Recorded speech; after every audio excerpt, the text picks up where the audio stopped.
So என்ன பொறுத்தவரை இந்த வேலைக்கு இந்த பேட்டரியில் என்ன கெப்பாசிட்டி தேவையோ, என்ன டெக்னாலஜி தேவையோ, என்ன ஒரு ஆப்டிமைசேஷன் தேவையோ அதை பக்காவாக பண்ணியிருக்காங்க. Okay, coming to the display அப்படின்னு பார்த்தீங்க அப்படின்னா இதோட ஸ்பெக் ஆல்ரெடி எல்லாத்துக்குமே தெரிஞ்சிருக்கும். 2K டிஸ்பிளே கொடுத்துருக்காங்க, 144 Hz, ஆஹா ஓஹா அப்படிலாம் சொல்லிக்கிட்டு இருப்பாங்க. ஸ்பெக்கை தெரிஞ்சுக்கணும் அப்படின்னா நல்லா இங்கே பார்த்துக்கோங்க. ஸோ டீட்டெயில்டாக எல்லாத்தையும் போடுறேன், என்ன ரெஃப்ரெஷ் ரேட்டு, என்ன சைஸு, என்ன ரெசல்யூஷன் எல்லாமே போடுறேன். பட் ஃபீட்பேக்காக சொல்லணும் அப்படின்னா இந்த 2K ரெசல்யூஷன் கொடுத்துருக்கோம் அப்படின்றத வந்து கொஞ்சம் பில்டப்பாக பண்ணிக்கிட்டு இருக்காங்கல்ல, இதை புதுசாலாம் பண்ணல.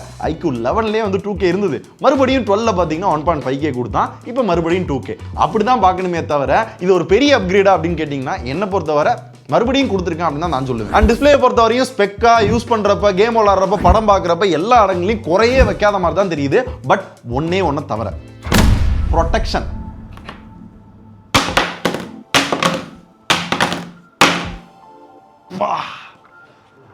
ஸ்காட் சென்சேஷன் ஆல்பா கேள்வியே படல. இது என்னன்னு பார்த்தா கார்னிங் ஒரு கிளாஸ் இருக்கு இல்லையா, அதை விட கீழே போட்டால் அந்த டியூரபிலிட்டி தாங்கும், ஆனால் ஸ்க்ராட்ச் ஆகிறதுக்கான வாய்ப்பு நிறைய இருக்கு. அதனால தான் பார்த்தீங்கன்னா இந்த மாதிரி ஒரு ஸ்க்ரீன் கார்டு வந்து கொடுத்துருப்பாங்க. இதை கலட்டினீங்க அப்படின்னா கம்பல்சரி கண்டிப்பாக ஸ்க்ராட்ச் விழுவும். ஸோ வாங்குறவங்க தயவு செஞ்சு இதை எடுத்துட்டிங்கன்னா நல்ல ஒரு டெம்பர் கிளாஸாக ஒட்டிக்குவாங்க. அப்படி விட்டாங்கன்னா அந்த ஸ்க்ரீன் எக்ஸ்பீரியன்ஸ் போயிரும்ல, வண்டி ஸ்மூத்தாகவே இருக்காது. சேஃப்டி முக்கியம் தலைவா. 50,000 1 லட்சம் கொடுத்து ஃபோனை வாங்கிட்டு அந்த எக்ஸ்பீரியன்ஸே பண்ண முடியலன்னா இது எதுக்கு? ஒரு ப்ரொடெக்ஷனோட நோக்கமே என்ன அப்படின்னா பவுச் போடாமல் யூஸ் பண்ணணும், டெம்பர் கிளாஸ் போடாமல் யூஸ் பண்ணணும், அப்போ தான் அந்த ஃபுல் எக்ஸ்பீரியன்ஸே கிடைக்கும். ஆனால் நம்ம மக்களை பொறுத்தவரை என்ன அப்படின்னா அந்த ஃபோனோட வேல்யூ அதிகம் அப்படின்றதுனால கண்டிப்பாக பவுச்சு, டெம்பர் எல்லாம் போட்டு அந்த எக்ஸ்பீரியன்ஸே வந்து புதைச்சிருவோம். ஸோ இதில் இந்த ப்ரொடெக்ஷன் வந்து பத்தாதுபா அப்படின்ற அந்த ஃபீலிங் இருக்குது. இதாவது பரவாயில்ல, பின்னாலாம் பார்த்தீங்கன்னா எனாமல் கிளாஸ் அப்படின்னு சொல்லி இதை யூஸ் பண்ணியிருக்காங்க. ஸோ இதில் ஃபோக்கஸ் பண்ணாமல் விட்டது பார்த்தீங்கன்னா that is also cost cutting. ஆனால் அந்த டிஸ்பிளேல ஒரு பெரிய அட்வான்டேஜ் என்ன அப்படின்னா இப்போ ரீசெண்டாக ஒரு சில பிராண்ட் தான் பண்ணுறாங்க, இவங்களும் பண்ணியிருக்காங்க. 3D ultrasonic finger print sensor வந்து கொடுத்துருக்காங்க. இப்போ இதனால என்ன யூஸ்? நார்மல் ஃபிங்கர் பிரிண்ட் சென்சாருக்கும் இதுக்கு என்ன வித்தியாசம் அப்படின்னு கேட்டிங்கன்னா முதல்ல இது பவர் எஃபிஷியன்ட், ரெண்டாவது நீங்கள் வெட்டாவோ இல்லை தான் டஸ்ட்டோட வச்சிங்க அப்படின்னாலும் அன்லாக் பண்ணும், முக்கியமாக ரொம்ப அக்யூரேட் ஃபாஸ்ட்டாக அன்லாக் பண்ணும். ஸோ டிஸ்பிளே பொறுத்தவரை என்கிட்ட ஒரு ஸ்டார் மாதிரி கொடுக்க சொல்றாங்க அப்படின்னா கண்டிப்பா 4 ஸ்டார் கொடுப்பேன். தேங்க்ஸ்பா. ஓகே, இப்போ இந்த போனோட ஒரு முக்கியமான கட்டத்துக்கு வந்திருக்கோம். இதை வச்சு தான் இந்த போனை வந்து இதை கட் பண்ணிருக்கோம், அதை தூக்கி இருக்கோம், இப்படி அப்படின்னு பில்டப் பண்ணிக்கிட்டு இருக்காங்க.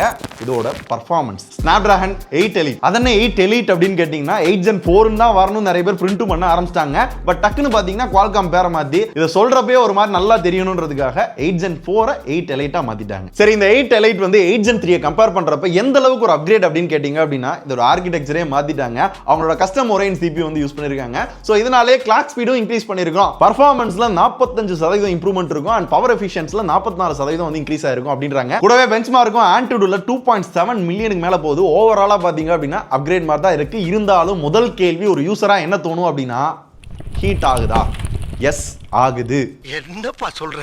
நாங்க வந்து பெஞ்ச்மார்க்ஸ் ரன் பண்ணி பார்க்கல, கிட்டத்தட்ட ஒரு 50 டிகிரியை தொட்டுருச்சு. என்னடா அது இப்படி கொதிக்குது அப்படின்னு பார்த்துக்கிட்டு இருந்தோம். பட் நார்மலா ஒரு கேம் விளையாடையில, ரொம்ப நேரம் வச்சு யூஸ் பண்ணல, மல்டி டாஸ்கிங் பண்ணல, அந்த 49 டிகிரிலாம் தொடல. ஒரு 42 43 அந்த மாதிரி தான் இருக்கு. பட் அந்த சுடுற ஃபீல் இல்லை. இது சுடுற ஃபீல்னு சொல்றதுக்கான காரணம் என்னன்னா இங்க அவரு எடுங்க யாருன்னு தெரியுதா? தனியா வீடியோ வேணுமான்னு கேளுங்க. நாங்க இவரை டெஸ்ட் பண்ணல பாத்தீங்க அப்படின்னா அந்த 42 டிகிரி செல்சியஸ்க்கு கையில சுல்லுன்னு சுட்டு விட்டுச்சு. பாண்டி என்னாச்சு?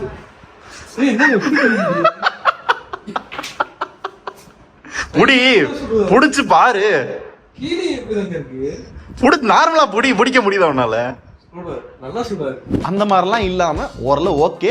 இத்தனைக்கும் இதோட பேட்டரி கூட வேப்பர் ஜாம்பர் கம்மி இருந்தாலும் பாத்தீங்க அப்படின்னா நல்லா ஆப்டிமைஸ் பண்ணிருக்கான் அப்படின்றது இப்ப இன்னைக்கு தேதிக்கு வந்து ஓகேன்னு படுது. இந்த பர்ஃபார்மன்ஸ் இவ்வளோ பீக் ஆகிறதுக்கு முக்கியமான இன்னொரு ரீசன் என்ன அப்படின்னு பாத்தீங்க அப்படின்னா உங்களோட ஹார்ட்வேர். சும்மா நானும் வந்து 12 GB 16 GB 256 GB internal 512 GB storage இது எல்லாம் காமனா கொடுக்குற மாதிரி கொடுத்தாலும் இதுல இவன் பண்ண ஹைலைட் என்ன தெரியுமா? LPDDR5X RAM UFS 4.1. LPDDR5X RAMலயும் பாத்தீங்க அப்படின்னா அதோட ஸ்பீடு வந்து நல்ல அதிகம், 9600 MBPS கிட்டன்னு நினைக்கிறேன். ஸோ அந்த மாதிரி இருக்கனால இன்னும் அதோட ப்ராசஸிங் வந்து பெட்டரா இருக்கும், ஆப்டிமைசேஷன் பெட்டரா இருக்கும். அந்த ஸ்பீடு வந்து நம்மளால ஃபீல் பண்ண முடியும். எனக்கு தெரிஞ்சு இந்தியாவில் ஃபர்ஸ்ட் ஃபோனு நினைக்கிறேன். தப்பா சொன்னேன் அப்படின்னா சொல்லுங்க, நான் திருத்திக்கிறேன் அடுத்த வீடியோல. ஸோ அது ஒரு பெரிய அட்வான்டேஜ். ஸோ இதனாலே இன்னும் அந்த ப்ராசஸரோட கெப்பாசிட்டியை புஷ் பண்ணும். அதனால தான் அந்த கிளாக் ஸ்பீடும் நாங்கள் குவால்கமோட இணைஞ்சு இன்னும் பெட்டரா கொடுக்குறோன்ற மாதிரி iQOO சொல்றாங்க. ஸோ இந்த பில்டப்லாம் தாண்டி எனக்கு பர்ஃபார்மன்ஸ் பீக் அடிக்கிறது நல்லாவே தெரியுது. இதுலயும் எவனும் குறை சொல்லிடக்கூடாதுன்றதுக்காகவே இந்த iQOO கார என்ன பண்ணான் தெரியுமா? தெரியுமா? நான் தனியா இன்னொரு சிப் தரேன், சூப்பர் கம்ப்யூட்டிங் Q2 சிப் வச்சுக்கடா அப்படின்னு கொடுத்துருவான். இது போன வட்டம் பார்த்துருப்போம் Q1 இந்த டைம் Q2. இந்த சிப்பை வந்து டிஸ்பிளேக்கும் பர்ஃபார்மன்ஸ்க்கும், டிஸ்பிளே பொறுத்தவரை என்ன அப்படின்னா இது ஒரு 2K டிஸ்பிளேவா 144 Hz ரெஃப்ரெஷ் ரேட் இருக்கா. சோ இதே அவுட்புட்ல புஷ் பண்றதுக்காக பாத்தீங்கன்னா சூப்பர் ரெசல்யூஷன்ற ஒரு மோட் இருக்கு. அதை ஆன் பண்ணிட்டீங்க அப்படின்னா நீங்க விளையாடுற எல்லா கேமையுமே இந்த ஃப்ரேம் ரேட்டுக்கு இந்த ரெசல்யூஷனுக்கு உங்களுக்கு புஷ் பண்ணி கொடுக்கும். பட் அந்த சூப்பர் ரெசல்யூஷன்ல 20 கேம் இருக்குன்றாங்க. அந்த 20 கேம் தான் என்னன்னு எனக்கும் தெரியல. எனக்கு தெரிஞ்சு COD, BGMI, ஜென்ஷன் இம்பாக்ட், வேற என்ன நீங்க சொல்லுவாங்க. மிச்சம் இருக்க கேம்ஸ்லாம் வந்து கொஞ்சம் லிஸ்ட் மட்டும் வெளியிட்டீங்கன்னா கொஞ்சம் நல்லா இருக்கும், நாங்களும் தெரிஞ்சுக்கிடுவோம். சோ இந்த கேம்ஸ்ல வந்து உண்மையாவே பர்ஃபார்மன்ஸ் சூப்பரா இருந்துச்சு. இந்த SoCல அந்த GPU இருக்குல்ல அதுவும் இம்ப்ரூவ் ஆயிருக்கு. 40% கிட்ட அதோட பர்ஃபார்மன்ஸ் இன்க்ரீஸ் ஆயிருக்கு. 35% பாத்தீங்க அப்படின்னா ரே ட்ரேசிங் வந்து பூஸ்ட் பண்ணிருக்காங்க. அந்த அவுட்புட் வந்து ஃபீல் பண்ண முடியுதுப்பா. பவர் கன்சப்ஷனும் பாத்தீங்கன்னா கம்மியா இருக்கும். MEMC டெக்னாலஜி இருக்குல்ல, அது கேம் மட்டும் இல்லாம நெட்ஃபிளிக்ஸ், யூடியூப், பிரைம் இதுலயும் பண்றதுக்கு யூஸ் ஆகும். இதை தவிர ஃப்ரேம் இன்டர்போலேஷன் அப்படின்ற ஒன்னு இருக்கு. எக்ஸ்ட்ரா ஃப்ரேம் ஆட் பண்ணி கொடுக்கும், லேட்டன்சி வந்து கம்மி பண்ணி கொடுக்கும். இதெல்லாம் பாத்தீங்கன்னா இந்த சிப்போட வேலை. நோ லாக், இமேஜ் ஷட்டர் வரதோ இல்ல வந்து இந்த நெட்வொர்க் பஞ்சாயத்து வரதோ அதெல்லாம் பெருசா எங்களால ஃபீல் பண்ண முடியல. சுத்தி நிறைய ஆண்டனா கொடுத்து வச்சிருக்காங்க. கூடவே இங்க USB 3.2 Gen 1 கொடுத்திருக்காங்க. சோ இன்னும் உங்களால பெட்டரா டிரான்ஸ்மிட் பண்ணி பக்காவா லைவ் பண்ணிக்க முடியும். சோ மொத்தத்துல நீங்க ஒரு கேமரா இருக்கீங்க, எனக்கு பர்ஃபார்மன்ஸ் தான் முக்கியம் அப்படின்னா இன்னைக்கு தேதிக்கு Snapdragon 8 வந்து இதுல இருக்கு. இதுவான்னு கேட்டீங்கன்னா இதான் தெளிவா சொல்லிட்டேன். இன்னைக்கு தேதிக்கு ஆக்சுவலா நான் ஒன்னும் பெரிய கேமர்லாம் கிடையாது, பட் இதை நான் பக்காவா டெஸ்ட் பண்ணணும் ஒரு ஆசை இருக்கு. அதனால உங்களோட ஃபேவரட் கேமர் யாரோ அவங்கள டேக் பண்ணி விடுங்க. அவங்க ஓகே அப்படின்னாங்கன்னா அவங்க கூட சேர்ந்து கூட ஒரு கொலாப் பண்ணுவோம். I'm waiting. இந்த ஆப்டிமைசேஷன் இவ்ளோ நல்லா இருக்கிறதுக்கு இன்னொரு முக்கியமான காரணம் உங்களோட OS தான். FunTouch OS 15 மேல Android 15. இந்த FunTouch OS வந்து பயங்கர ரிஃப்ரெஷ்ஷா இருக்கு அது இதுன்றாங்க. பட் எனக்கு அப்படிலாம் தெரியல. ஒண்ணே என்னன்னா அந்த அனிமேஷன் இன்னும் கொஞ்சம் பெட்டரா இருக்கு மாதிரி இருக்கு, ஆப்டிமைசேஷன் பெட்டரா இருக்கு. பட் அதர் தென் எனக்கு ஃப்ரெஷ்ஷாலாம் ஃபீல் ஆகல. இதுல ஃபீச்சர்ஸ் அப்படின்னா கால் பேக்ரவுண்ட் வந்து சேஞ்ச் பண்ணிக்கிற முடியுது. அதே மாதிரி ஆல்வேஸ் ஆன் டிஸ்ப்ளே பாத்தீங்கன்னா புதுசா கொண்டு வந்திருக்கான். முக்கியமா எல்லாரும் மாதிரி AI ஃபீச்சர், அதாவது AI எரேசர், போட்டோ என்ஹான்சர், அதே மாதிரி இன்ஸ்டன்டா டெக்ஸ்ட்டை வந்து எக்ஸ்ட்ராக்ட் பண்றது, ஒரு போட்டோ வந்து கட் அவுட் எடுக்கிறது, லைவ் டிரான்ஸ்கிரைபர். முக்கியமா இவ்வளவு நாள் ஒரு கம்பெனி இதை வச்சு தான் ஓட்டிக்கிட்டு இருந்தாங்க, அந்த சர்க்கிள் டு சர்ச். இப்போ என்ன பண்ணுவாங்கன்னு தெரியல அவங்க. அந்த ஃபீச்சரும் பார்த்தீங்கன்னா இப்போ இந்த ஃபோன்லையும் இருக்கு. பட் எனக்கு என்னன்னா இப்போ வர எல்லா ஃபோன்லையுமே இந்த AI ஃபீச்சர் எல்லாமே இருக்கு அப்படின்றப்ப எனக்கு இது ஸ்பெஷலா யூனிக்கா இதுலயும் இருக்கு அப்படின்னு பில்டப் பண்ற மாதிரிலாம் இப்பெல்லாம் சொல்ல தோண மாட்டேங்குது. இருக்கு அவ்வளவுதான். அதே மாதிரி ஓன் டயலர் கொடுத்துருக்கான். கால் ரெக்கார்ட் பண்றப்ப எந்த பஞ்சாயத்தும் வராது. உள்ள வந்து ஒரு சில ஃபர்ஸ்ட் பார்ட்டி ஆப்ஸும் இருக்கு. லைக் ஸ்னாப்சாட், மிந்த்ரா, ஃபோன்பே, இந்த மாதிரி சில ஆப்ஸ் இருக்கு. எல்லாத்தையுமே அன்இன்ஸ்டால் பண்ண முடியுது. ஓரளவு கிளீன் யூஐ. அப்டேட் வந்து எல்லாரும் மாதிரி 4+5 தான். அது ஓகே தான். இன்னும் முக்கியமான ஒன்று நம்ம மறந்துட்டேன், இப்பதான் ஞாபகம் வருது. இதை நீங்க நக்க மறந்துட்டீங்க. கேமரா. அதாவது iQOO பொறுத்தவரை என்னன்னா முன்னாடி இருந்தே அவங்க பர்ஃபார்மன்ஸ் ஃபோக்கஸ் தான் அப்படின்றது எல்லாத்துக்குமே தெரியும். அதனாலே பெருசா கேமரா கண்டுக்கிற மாட்டாங்க. சோ iQOO 11ல இதை பத்தி நம்ம பேசியிருந்தோம். iQOO 12ல வந்து சரி பண்ணியிருந்தாங்க, பரவாயில்லையே நல்லா பண்ணிருக்காங்களே அப்படின்னு ஆச்சரியப்பட்டோம். இப்போ என்னன்னா இந்த ரெண்டத்துக்கு நடுவுல போய் இந்த கேமரா வச்சிருக்காங்க. உங்க குண்டியா வச்சீங்க புரியல. அதாவது இந்த கேமராவோட ஹார்ட்வேரே பாத்தீங்க அப்படின்னா கொஞ்சம் முன்ன பின்ன கீழே தான் இறக்கி விட்டுருக்காங்க. 350 மெகா பிக்சல், முன்னாடி வந்து ஃப்ரண்ட்ல செல்ஃபிக்கு 32 மெகா பிக்சல். இதுல இந்த பிரைமரி சென்சார்ல பாத்தீங்கன்னா விவோவோட ஃபிளாக்ஷிப் கேமரால என்ன அல்காரிதம் யூஸ் பண்றோமோ அதே தான் நாங்க பூத்திருக்கோம்னு சொல்றாங்க. பட் நாங்க பிரைமரியில எடுத்த எல்லா போட்டோவுமே விவோ போட்டோ பாக்குற மாதிரி தெரியல, ஓப்போ போட்டோ பாக்குற மாதிரி இருக்கு. ஆமாவா இல்லையா?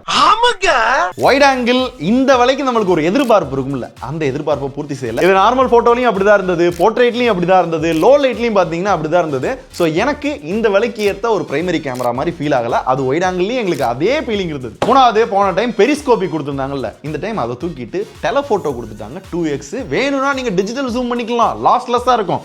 தெரியும், நல்லா தான் இருக்கு, பாருங்க போட்டோலாம் okay. But end of the day அது பெரிஸ்கோபிக், இது டெலஃபோட்டோ அப்படின்றப்ப அந்த அவுட்புட் வித்தியாசம் வந்து கொஞ்சம் வித்தியாசம் இருக்கு. வீடியோன்னு வரையில 8Kல எடுக்கலாம். பட் 2-3 வருஷமா இவங்களும் 8K கொடுக்குறாங்க. நானும் 8K அப்படின்னு சொல்லிட்டு இப்போ ரீசெண்டா தான் ரியலைஸ் பண்றேன், 8K வச்சு நம்ம என்ன பண்ண போறோம்? நம்மளே 4K 60ல வச்சு முக்கிக்கிட்டு இருக்கோம், 8K வச்சு என்ன எடிட் பண்ண போறோம் அப்படின்லாம் யோசனை வந்துகிட்டு இருக்கு. தட் இஸ் ஆல்சோ ஒரு செல்லிங் ஸ்ட்ராட்டஜி தான். ஸோ இதுல இருக்குன்னு வேணா தெரிஞ்சுக்கோங்க, பட் இதுக்காக அப்படின்றதெல்லாம் வேணாம். ஆனா காமனா என்ன பண்ணலாம் அப்படின்னா 4K 60ல வீடியோ எடுக்க முடியும். OIS இருக்கு, அது ஓரளவு பரவாயில்ல, டீடைலிங்கும் ஓரளவு பெட்டரா இருக்கு. இந்த 4K 60ன்றது பேக் மட்டும் இல்ல, ஃப்ரண்ட்லி உங்களால எடுக்க முடியும். ஆனா வீடியோ பார்க்கிறதுக்கு இப்படிதான் இருக்கும், அப்படியே லைட்டா நடுங்கிக்கிட்டு இருக்கும். அது எங்க கை நடுக்கல, வீடியோவே அப்படிதான் இருக்கு. அண்ட் கேமரா ஆப்லயும் பாத்தீங்க அப்படின்னா ஏகப்பட்ட ஃபீச்சர் இருக்கு. இதை தாண்டி இப்படி ஸ்வைப் பண்ணி விட்டீங்க அப்படின்னா தனியா ஸ்ட்ரீட் போட்டோகிராஃபிக்னு கணக்குல வந்து போட்டோ எடுக்கிற மாதிரி ஒன்று கொடுத்துருக்காங்க. அது பார்க்க நல்லா இருக்கு. ஸ்ட்ரீட் போட்டோகிராஃபி நல்லா இருக்கான்றத நீங்க சொல்லுங்க. ஸோ லிட்டரலா எனக்கு என்ன தோணுச்சு அப்படின்னா பர்ஃபார்மன்ஸ் தான் நல்லா ஃபோக்கஸ் பண்ணி இதை லைட்டா கோட்ட ஓட்ட மாதிரி இருக்கு. ஒன்னு இதை நல்லா ஆப்டிமைஸ் பண்ணி இன்னும் கொஞ்சம் பெட்டர் பண்ணணும். இல்ல அப்படின்னா கேமரா தான் உங்களுக்கு மெயின் ஃபோக்கஸ் அப்படின்ற அப்படின்ற பட்சத்துல இதை விட பெட்டர் சாய்ஸ் நிறைய இருக்கு. And last and final segment, முக்கியமானது நீங்க தெரிஞ்சுக்கணும் அதர் ஃபீச்சர்ஸ். அதுல என்ன சிறப்பா இருக்க போகுது அப்படின்னு கேட்டீங்கன்னா, முதல்ல IP68 and 69 ரேட்டிங் இருக்கு. ஸோ தண்ணிக்குள்ள போட்டு நீங்க யூஸ் பண்ணிக்கலாம், ஒன்றும் ஆகாது எல்லாரும் சொல்லுவாங்க, கம்பெனியும் சொல்லுவாங்க. கீழே ஒரு டிஸ்க்ளைமரும் போட்டிருப்பாங்க, அதை நல்லா படிச்சுக்கங்க. ஏன்னா தண்ணிக்குள்ள போட்டு வாட்டர் டேமேஜ் ஆச்சு அப்படின்னா ஊதிடுவாங்க, அதுக்கு எந்த வகையிலையும் வாரண்டி கவர் ஆகுதுன்றுவாங்க. அதனால ஏதோ ஒரு நேரத்தில் தெரியாம விழுந்துருச்சுன்னா ஓகே, வேணுக்குன்னு போட்டோன்னு வச்சுக்கோங்களேன், நம்மளுக்குன்னு ஒரு நேரங்காலம்லாம் இருக்கு. சிங்கிள் டிராப்ல சீனான கதையெல்லாம் நம்ம பார்த்துருப்போம். அதனால அதை பார்த்து வச்சுக்கோங்க, அது இருக்கு. ஏதோ ஒரு NFC இருக்கு, ஐஆர் பிளாஸ்டர் இருக்கு, ப்ளூடூத் 5.4 இருக்கு, வைஃபை 7 இருக்கு. ஆனா அதை இந்தியாவில் யூஸ் பண்ண முடியாது. எஸ், இது இந்த போன்ல S24 Ultra அந்த மாதிரி நிறைய போன்ல நீங்க பார்த்திருப்பீங்க. பிகாஸ் நம்ம நாட்டில் இது அலோவ் பண்ணல, இப்போதைக்கு நிறைய ப்ராசஸ் போய்கிட்டு இருக்கு. அதனால தான் PS5 ப்ரோவுமே பார்த்தீங்க அப்படின்னா இந்தியாவுக்குள்ள அலோவ் பண்ணல. ஹார்ட்வேரா பார்த்தீங்கன்னா போன்ல இருக்கு. மேபி இந்தியாவுக்கு லான்ச் ஆனதுக்கு அப்புறம் இதை வந்து அன்லாக் பண்ணி விடுறதுக்கு ஒரு சாஃப்ட்வேர் அப்டேட் மாதிரி கூட வரலாம். ஸோ நார்மலா மிச்ச எல்லா போன்லையும் வைஃபை எப்படி இருக்குமோ அது மாதிரி தான் இதுலயும் இருக்கும். அண்ட் கால்ஸ்க்கு அப்படின்னு பார்க்கையில குட் ஷேர் வேல்யூ கம்மியாக தான் இருந்தது. ஸ்பீக்கர் பார்த்தீங்கன்னா ஸ்டீரியோ ஸ்பீக்கர் கொடுத்துருந்தாங்க, அல்டிமேட்டா இருந்துச்சு. நெட்வொர்க் பஞ்சாயத்து அப்படின்னு எதுவும் வரல. ஏர்டெல், ஜியோ, VI எல்லாத்தையும் போட்டோம், எல்லாம் கரெக்டாக தான் இருந்துச்சு. குறைகள் எல்லாத்தையும் அப்பப்போ கிளியரா சொல்லிட்டேன். ஃபீட்பேக்கா இதெல்லாம் இருந்தா நல்லா இருந்திருக்கும் அப்படின்னு ஒரு கன்சியூமரா யோசிக்கிறது என்ன அப்படின்னா, முன்னால அந்த கிம்பிள் கேமரா பாங்க, ஹோரைசன் லெவல் ஸ்டெபிலைசேஷன் அண்ட் முக்கியமா அந்த பிரஷர் சென்சிட்டிவ் பட்டன்ஸ்லாம் பாத்தீங்கன்னா iQOO இருக்கும். அந்த மாதிரி எல்லாம் பாத்தீங்கன்னா நான் ரொம்ப மிஸ் பண்றேன். அதெல்லாம் கேமிங் டிவைஸ் தானே, அதுக்கெல்லாம் இந்த மாதிரி சில விஷயங்களை கொடுத்தாங்கன்னா இன்னும் கொஞ்சம் நல்லா இருக்கும். ஓகே, ஃபைனலா இந்த டிவைஸ் இவ்வளவு நல்லா இருக்கு, சூப்பரா பண்ணிருக்காங்க, ரீசனபிள் பிரைஸ், அதெல்லாம் சொல்றதுக்கு முன்னாடி இதெல்லாம் சொல்றதுக்கு முக்கியமான காரணம் என்ன அப்படின்னா iQOO பண்ற ஸ்ட்ராட்டஜி. ஸ்டார்டிங்லேயே சொன்னா பல ஸ்ட்ராட்டஜி பண்ணிருக்கான்னு, அதுல ஒன்னே ஒன்று தான் பார்த்துருப்போம். முக்கியமானது என்ன அப்படின்னு பார்த்தீங்கன்னா இதுதான். ஏடா ஒரு கோடை காமிக்கிற அப்படின்னு கேட்டிங்கன்னா, இந்த கோடை வந்து இப்போ சின்னதாக்குன்னா என்ன செய்வீங்க? ஒன்றும் கிடையாது, பக்கத்தில் ஒரு பெரிய கோடு போட்டால் அந்த கோடு சின்னதாயிருமா? அதே ஸ்ட்ராட்டஜியை iQOO ஃபாலோ பண்ணுறான். இந்த ஃபோனை வந்து பயங்கர பில்டப்பாக காமிக்கணும், நல்ல upgrade, value for the device அப்படின்னு பண்ணுறதுக்காக என்ன பண்ணா அப்படின்னா, ரியல்மியில் GT7 Pro அப்படின்ற ஒரு டிவைஸை லான்ச் பண்ணா. அந்த டிவைஸை பற்றி உங்களுக்கும் தெரியும், இதை விட பெட்டரா கேமரா இருக்கும், பெட்டரா பர்ஃபார்மன்ஸ் இருக்கும், ஹீட்டிங் கம்மியாக இருக்கும், ஆப்டிமைசேஷன் பெட்டரா இருக்கும். முக்கியமாக ரியல்மியில் போய் அவனாவது வந்து 60,000 ரூபாய்க்கு ஒரு ஃபோன் வாங்குவானா? ஆனால் iQOO வாங்குவேன்.